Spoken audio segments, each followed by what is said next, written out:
Nous avons vu donc un tutoriel sur le procédure de paramétrage sur BPPay 2020 sur jean-pierre-villette.com. Donc on a vu pour l'instant un tutoriel sur la création des variables, un tutoriel sur la création des constantes et on a vu ici comment dupliquer donc des rubriques de brut sur une rubrique de brut, des cotisations sur une rubrique de cotisation et des rubriques de net. Et maintenant on est à cette étape des cependant. Avant donc de voir cette notion de profil, je vous propose donc vraiment une procédure un peu donc dans l'identique de cette procédure de paramétrage, qui est celle-ci.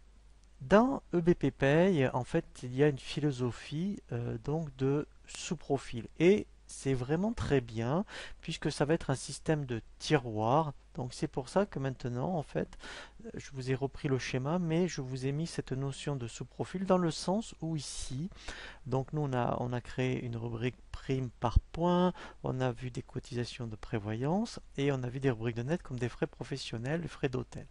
Et bien ici l'intérêt maintenant, au lieu de mettre directement toutes ces rubriques dans profil, on passe par des sous-profils, c'est beaucoup plus propre, hein, c'est comme des systèmes de tiroirs.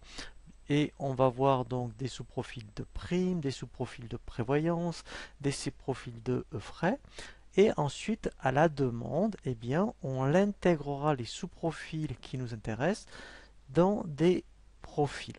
Donc c'est pour ça que j'ai voulu vraiment donc vous présenter ce schéma avant d'aborder donc les notions de sous-profil, c'est de bien comprendre cette notion de tiroir en fait, où quand vous avez un profil par exemple non cadre, comprend des sous-profils et dans les sous-profils, il va y avoir donc des sous-profils de primes, des sous-profils d'heures, des sous-profils par exemple d'absence, de primes. Ensuite, il y aura des sous-profils par rapport à des cotisations, il y aura des sous-profils de retraite, des sous-profils de prévoyance. Et au niveau des sous-profils de net, il y aura un sous-profil par exemple frais. Et ensuite, tous ces sous-profils, on les met à l'intérieur d'un profil.